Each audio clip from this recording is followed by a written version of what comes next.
സുഖലോലുപത ഒരു വല്ലാത്ത രോഗമാണ്. സുഖത്തിനു വേണ്ടിയുള്ള പരക്കം പാച്ചിൽ.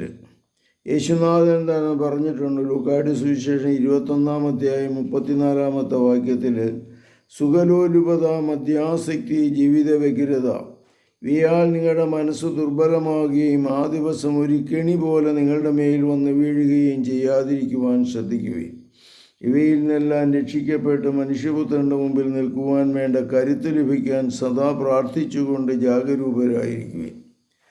കർത്താവേ, സുഖലോലുപതയിൽ ഞങ്ങളെ മോചിപ്പിക്കണമേ.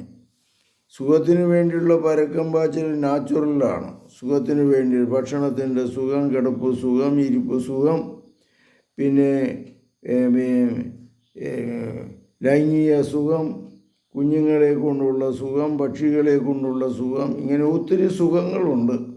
ഇതെല്ലാം ക്രമമായിട്ട് ചില പട്ടി രോഗികളുണ്ട്. അവൻ പട്ടിയുടെ പുറകെ തന്നെ നടക്കലായിരിക്കും. അപ്പോൾ പട്ടി സുഖം മാത്രം പോരാ, നമുക്ക് ജീവിതത്തിൻ്റെ എല്ലാ തരങ്ങളും വേണം. സുഖത്തോടൊപ്പം തന്നെ ഒരു കടമയുണ്ട്. എല്ലാ ജീവികളോടുള്ളൊരു കടമയുണ്ട്.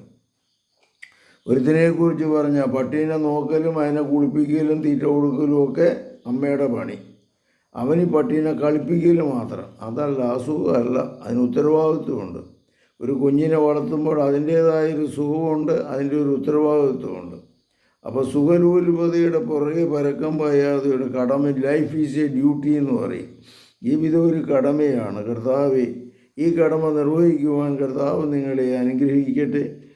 സുഖലോലുപതയുടെ പുറകെ പരക്കം പായാതെ കൊണ്ട് സമാധാനവും ശാന്തമായ ഒരു അന്തരീക്ഷത്തിൽ ജീവിതം നയിക്കുവാൻ കർത്താവ് നിങ്ങളെ അനുഗ്രഹിക്കട്ടെ. നമ്മുടെ കർത്താവ് യേശു മിശിഹായുടെ കൃപയും പിതാവായ ദൈവത്തിൻ്റെ സ്നേഹവും പരിശുദ്ധാത്മാവിൻ്റെ സംസർഗവും നിങ്ങളോടുകൂടെ ഉണ്ടായിരിക്കട്ടെ, ഇപ്പോഴും എപ്പോഴും എന്നേക്കും. ആമേൻ. യേശു മിശിഹായ്ക്കും സ്തുതിയായിരിക്കട്ടെ.